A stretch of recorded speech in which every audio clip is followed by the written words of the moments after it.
Well, Razorback fans, we got ourselves a battle, and Eric Musselman proves once again why he is called the importer with another big-time get. So let's talk about it on the Locked On Razorbacks podcast. You are Locked On Razorbacks, your daily podcast on the Arkansas Razorbacks, part of the Locked On Podcast Network, your team every day.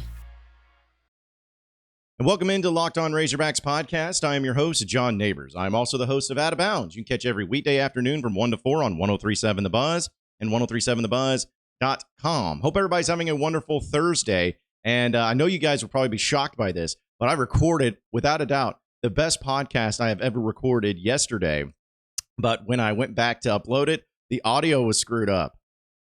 How fun. So nobody's going to be able to watch that or see it. So I'm going to have to I'm redoing this podcast. This is my second attempt the next day. I was really frustrated. So I'm sorry for not getting it out earlier, but I got to get the quality up. It's got to be good. So, but there's a lot of stuff to talk about. In fact, it kind of worked out because there was another thing that developed that happened after I recorded the podcast yesterday that we can have more fun with and be able to discuss a little bit more in depth as well. But there was big news that happened yesterday with Eric Musselman and hitting into the transfer portal, the importer himself, as Arkansas gets another huge get out of the transfer portal with Khalif Battle. Now, he's a guy that's out of Temple, and he was on an official visit.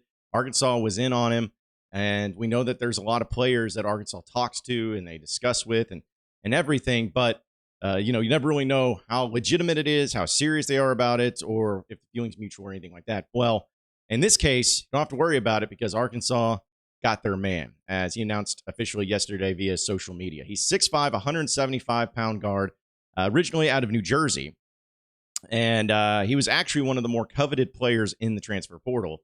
He was number 12 in the overall rankings, according to 24/7 Sports. And he's also the second best shooting guard in the transfer portal as well. So if you want a little bit of perspective on that, if he was the 12th best player in the portal, there are over 1,300 players in the portal. So essentially, look at it as almost like a high school recruiting class. You just got the number 12 player in the country coming out of high school. And you just got the number 12 player in the transfer portal while still in college. That's kind of what you got here. He played in 27 games this past season where he averaged 18 points, 3.5 rebounds, 2 assists per game, while shooting 41% from the field, made 77 three-pointers and made him at a 35% clip. And also, this might be my favorite thing about him, he knocked down 89.8% of his free throws. No, you know what? Screw that. He knocked down 90%. He's a 90% free throw shooter. Yeah, I mean, making free throws are pretty nice, right? And it's nice to have a player that can be automatic from it, right? Well, they certainly got that with Battle.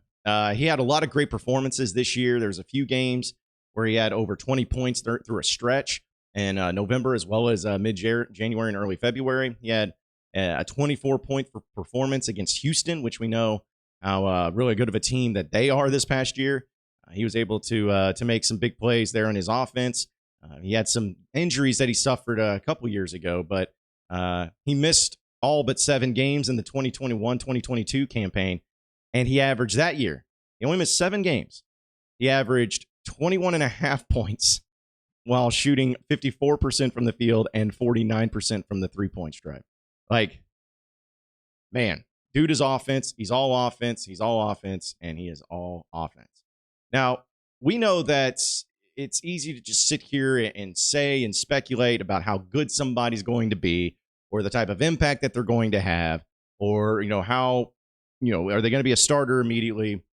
And, you just speculate so much when it's so new and so fresh because you're wondering what's it going to be and also how is it going to change things, especially when you get to the point to where you're finalizing this roster because there's still some moves that need to be made on this roster, which we'll talk about here in a second too. But I look at this player as everybody wanted a shooter. You wanted a shooter. You wanted an offensive guy. You wanted a dude that can create. You wanted a dude that can hit his free throws. You want a dude that is able to find different ways to get involved offensively on the court. This is your guy. Battle is a massive get. And I think that Tremont Mark is an incredible get. I think Minifield is an incredible get. I think they're all really great gets. But Battle, to me, is the one that serves the largest purpose. He's the one that is able to fill in the hole that you desperately needed to get filled this past season. Offense. Now, we all know, that if you can't play defense, you can't play for Muss. That's just the way it is. We know that. So we will see how he comes in, and if it's a work in progress, does it take a little bit, or is it something to where he automatically gets it, he's all about it, he gives all the effort that he's supposed to give, all the energy he's supposed to give, and it works out. We won't know those things until it comes into place, because that is something that maybe we don't discuss enough about when it comes to Muss and how he handles the transfer portal. We know he's great at it. Like, he's elite at it, actually. Like, you could not ask for anything more. But there has to be a pretty tough transition for a lot of these transfers, as we've seen, going from the situation that they were in into the situation where Eric Musselman is now their coach. It's not a bad thing, but it is a difference. There is a major difference. Now, this is nothing against the Temple coaching staff or the Houston coaching staff or the Washington coaching staff, like nothing against them at all. Like, I'm not trying to downplay them or poo-poo on them or anything like that. However, that being said, I do believe that you have a maniacal coach in Muss who's going to demand so much of his players that it can be either a quick fix, automatic, where they're all in, no problems, or it takes a little bit for them to get going and for them to figure it out and for them to get comfortable enough to where they're getting pushed like they've never been pushed before to be great. And how do they respond to that is the ultimate question. Do they embrace it? Do they embrace the coaching? And do they do what they're supposed to do, how they're supposed to do it, and making it happen? Or does it break them? Or does it frustrate them? Or does it make them be less of a player than what they're supposed to be? That's the ultimate thing. Now, I also give Muss and his staff a lot of credit because I know they've done their due diligence. I know they've done their studying, they've done their scouting, they've done everything that they've been supposed to do when it comes to looking at these players, and they would not be bringing anybody into their fold, onto their roster, that they did not believe could contribute something, or they do not believe is going to be able to buy into the culture and into the landscape of what it's supposed to be. Like, I believe that they do that, and they do that really well, because you're at a point now at Arkansas. I'm not going to sit here and say that Arkansas is a blue blood program up there with the Kansases, North Carolinas, and Dukes. I'm not saying that, so don't get into the comment section, start freaking out. But Arkansas has now officially established themselves where they've always been a great program. They had that long stretch where they didn't have the best coaches in place for whatever reasons, but they were still a great program to this day, one of the best programs, and I still argue the second best program in the SEC overall and historically next to Kentucky. But once you got Muss to come into it, and he has proven that at Arkansas, they're winning at a high clip. They're winning in March. They 3 straight Sweet 16 appearances, 2 Elite Eights. That's the type of stuff to where you have established yourself. We're not just taking anybody. All right. To play on this team, you have to be elite. You have to be able to handle this, and you have to be able to come in right away and give us something. We're not giving out scholarships to scrubs. We're not giving out scholarships because we know someone's dad. We're not giving out scholarships because we say, hey, this player could be really good 3 or 4 years down the road. No. You're a program now where you only take players that you know can help your program out and help them out immediately and have an impact that can really take it to the next level. That's where you've established yourself at. And that's why I'm really excited about Battle, is because I've just watched the highlights of him. And he's got great highlights. And so I could be completely wrong because I haven't seen every game, so I don't know if he's got elite defense or not. I don't know. He might. But if his offense is that good already, and when he gets to Arkansas, and if he could buy in and then develop that defensive game too, and that energy and that effort, I mean, this dude could be a legit NBA player. With numbers like that, with the motor like that, he could end up being that type of guy. So just looking at this roster and how it's starting to build and how it's starting to look, folks, I'm excited. I knew that, I have trust in Muss. Like, I'm never going to think that the team's going to be bad or anything like that, but it's still just it's really cool to see year after year, you're getting the best of guys. You're getting dudes that everybody else wants, and they're coming to your school. You've established yourself where you're the cool place to go. you're the spot to where it's like, okay, well, who offered you? Well, this school, Arkansas. Whoa. Arkansas offered you. Dude, that's big. That's huge. If Muss is talking to you, Muss wants you to come play. You know that's big time. You know you've made it. Arkansas has become that school, and especially in the transfer portal. So I'm excited about him getting on campus. We'll see what else they do. I know that Muss and his staff are probably still looking for another big into the portal, and we also got to wait and see what some of the other players who are currently on the roster end up doing, which we'll actually talk about that here in just a second. But first, I got to tell you about Built Bar. We all love good food, right? We all love things that taste amazing, and it's really rare to find things that taste amazing and are really healthy for us. Well, luckily, Built Bar has accomplished that because they're covered in 100% real chocolate. And when you hear that, you start saying, well, how is that possible? How does that even work? How can that be healthy for you? Because they have all the different flavors to choose from, where it comes in at only 130 calories, only 4 grams of sugar, with 17 grams of protein. Nobody else can do that, but Built Bar can, while all tasting amazing. So you got to check them out. You can go to Built.com to see all the different delicious flavors that they have to choose from. You can also go to your local Walmart or Sam's Club. We know we love Walmart and Sam's Club here in Arkansas. So try the specialty flavors there, too. Just go to the pharmacy section, grab yourself a box. They have the different flavors. They have a 4-bar box as well as a 13-bar box, just depending on how hungry you are. But you won't be disappointed, so check it out today. Again, Built Bar over at Built.com. You are Locked On Razorbacks, your daily podcast on the Arkansas Razorbacks, part of the Locked On Podcast Network, your team every day. All right, moving on into the next segment of the Locked On Razorbacks podcast. I know I did the podcast on this yesterday, so bear with me on it because I think it's now just because it was official. It's almost like I knew something was going to happen yesterday about Anthony Black. But he did announce officially on ESPN's NBA Today that he was declaring for the NBA draft. And, he had a great season, averaged 13 points, 5 rebounds, 4 assists, 2 steals. And he was the only Razorback to start all 36 games and averaged an SEC high 34.4 minutes a game. Nobody in the SEC played more minutes per game than Anthony Black last year. So it was a really cool thing to see him officially decide that, he wanted to take his talents to the NBA, which, again, if you've been following along, we all knew. But just looking at his statement, I want to read it in its entirety because I think it's worth talking about from that perspective. He says, everyone know that this is again on Twitter. Everyone that knows me knows it's always been a dream of mine to play in the NBA. I'm so grateful to God for the many ways he blessed me in my life and thankful for the ways he's put people in my life that have helped me pursue that dream. One of the best coaches I had that really believed in me was my AAU coach, Sean. I'm so grateful for him to teaching me how at a young age how important it is to dream and how important it is to make dreams a reality. Along the way, my amazing family has supported me and inspired me to give my very best. And that has carried me along this journey. This year has been amazing because my family has been welcomed into an even bigger one. Woo Pig Suey. Arkansas, what a ride.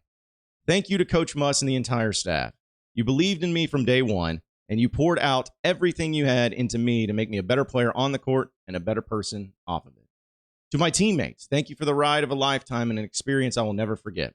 I only wish that it could have lasted a little bit longer. You inspired me with the work that you put in and pushed me to be better every single day. We're brothers for life. To the fans, thank you for riding with us like no other. You created the most energy to play in. Your support was unbelievable. As I take my next step towards my dream and declare for the 2023 NBA draft, I do so with so much gratitude for all of you for your support in helping me get to this point. I will continue to work as hard as I can to represent Arkansas in the best way and make you all proud. Thank you again for all of your support along the way. Let's go, AB. Gets you a little bit of emotional, doesn't it? I know I talked a lot about AB and Anthony Black yesterday and how he was going to end up being one of my favorite Razorbacks, especially in the modern era and especially under the Muss era because of what the guy endured and fighting through injuries and playing through injuries and being such a great team player that gave 110% effort each and every step of the way, never gave up. You could not say enough about the kid. Just always was given everything that he possibly could give. Now, they went to the Sweet 16, and that was awesome. And I know that the regular season had ups and downs, but the big constant was Anthony Black. No matter what, he started. No matter what, he was playing. No matter what, he gave it his all. And so not only did you see that on the court, but even like looking in that message. Every player does things like that, and they put it out. And I think every player is genuine when what they talk about in it. But to hear AB talk about Arkansas and talk about the fans and talk about, I want to represent Arkansas the best way possible. Like, that makes me like him even more and respect him even more. Because, he's a guy from Texas. He's from Duncanville. Like, a lot of times people get this whole thing of like, well, if you're not from Arkansas and you're a one and done player, I mean, are you really an Arkansas guy? Are you really a guy that, loves his state? Or was it just a 1 year vacation or trip that you took to Fayetteville and then you just moved on to the next step and you forget about it? Maybe some players go through that. But to me, I look at it as AB truly not only emboldened himself to be a great player, but also represented everything that Arkansas is all about as an individual player. And what I mean by that is I brought up his effort, his energy, his playing through pain, his chippiness, his personality, his ability, like everything. It has a lot to do with kind of how Razorback fans are in general. Razorback fans do have a chip on their shoulder. Razorback fans do play through and go through a lot of hurdles and a lot of pain, and they got to fight through it. They got to work towards it, and they got to, just do whatever it takes to be successful at it. And AB did that. So to me, I think he's the ultimate Razorback. And knowing that he is going to still remember Arkansas and remember his time here and love his time here, he'll still be visiting. He's a guy that when you see him in the NBA, he's going to get asked about the Razorbacks for sure. He loves Arkansas, and he's gonna do a great job in the NBA and a great job representing them too. So I was just happy to see that and happy to hear about that too. But now it becomes, all right, who's next?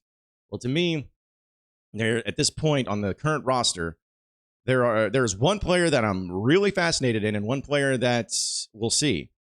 The number one player next is Jordan Walsh. What is he gonna do? I haven't heard a peep out of him. It certainly seemed like after the NCAA tournament ended that he was going to stay at Arkansas, but things change, as we always say. So will he come back? Don't know. I have no idea. Hopefully we hear from him soon. And whatever he does, I'm going to support him in it. Like, whatever, if he goes pro, appreciate it, Jordan. You were awesome. Because he was awesome to talk to. He was an awesome interview. And, he was the guy that just was so excited and had so much fun and energy. And, I'm somebody that's, again, you could say one way, or should he go or should he stay? Is he going to play in the NBA? Whatever you want to look at it. But no matter what happens with Jordan Walsh, I'm going to say it's the right decision for him. Mekhi Mitchell is the other one, where I know Mikal has entered into the portal, but we haven't heard really anything one way or the other on Mekhi. I don't know if that's something that this coaching staff's waiting on to see if we get another big, you may have to go into the portal. Is it something to where he's fighting through trying to stay on the team? Is it something where he is on the team for sure? He just doesn't feel like making an official announcement. Like, I don't know. But he's the next one that you got to look out for to see how it all plays out. But still, I guess we'll find out here pretty soon. We'll get into some football talk, as Arkansas got a pretty big commitment there, too, here on the other side of the break. So stay with us on the Locked On Razorbacks podcast. You are Locked On Razorbacks, your daily podcast on the Arkansas Razorbacks, part of the Locked On Podcast Network, your team every day.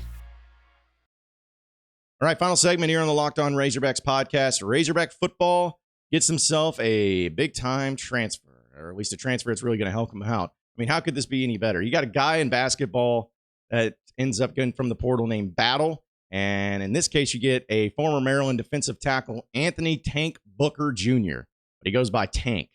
I mean, the names just make it great. He picked Arkansas. Now, this is where it gets great. He picked Arkansas over Ohio State, South Carolina, A&M, and Purdue. Okay, that's a pretty dadgum good list, especially Ohio State being in there in the mix. But he chose Arkansas. He's 6'4", 320 pounds, a big old boy. He entered into the portal March 7th. He had 25 tackles, 2 sacks, 2 forced fumbles as a senior this past year.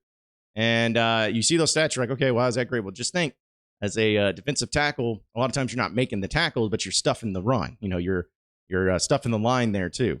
But originally, when he was out of high school, he committed to Maryland over Cincinnati, Kansas, Toledo, and other schools.